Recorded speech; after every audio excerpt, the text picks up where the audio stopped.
Hello mga ka-PAMLab.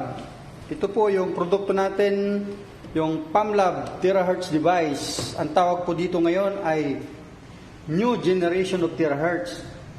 Ito po ay may high-tech quantum technology na kung saan yung ibang mga company na mayroong produktong ganito is napakaganda naman po talaga at may milyong-milyong buhay na po ang naisalba ng dahil sa device na ito.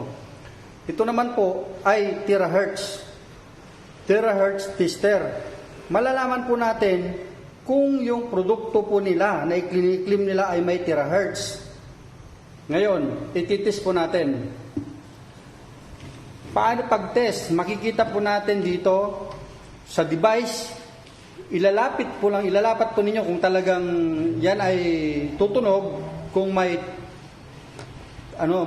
talagang terahertz sila. Ititis po natin. See?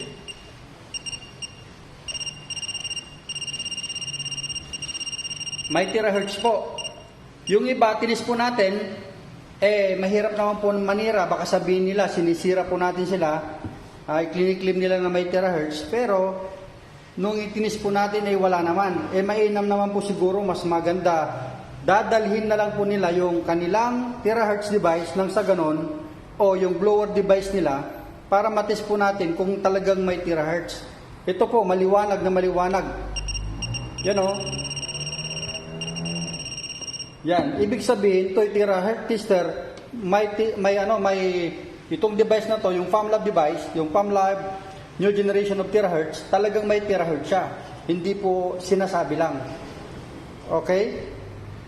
So, kahit itong produkto na to, yung PAMLab Maglev Energy Terahertz, check po natin kung talagang may terahertz din.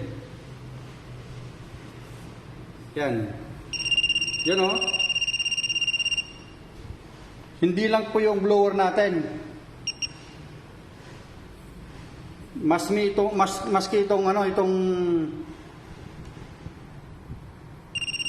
yan o. Hindi lang po itong blower po natin, device natin ang may terahertz, mismong itong cell activator instrument. So, check nyo po bago kayo bumili ng produkto, baka makabili kayo sa Shopee. Mahirap naman po. Or clinic-claim din na magandang may terahertz pero wala naman. So maraming salamat po.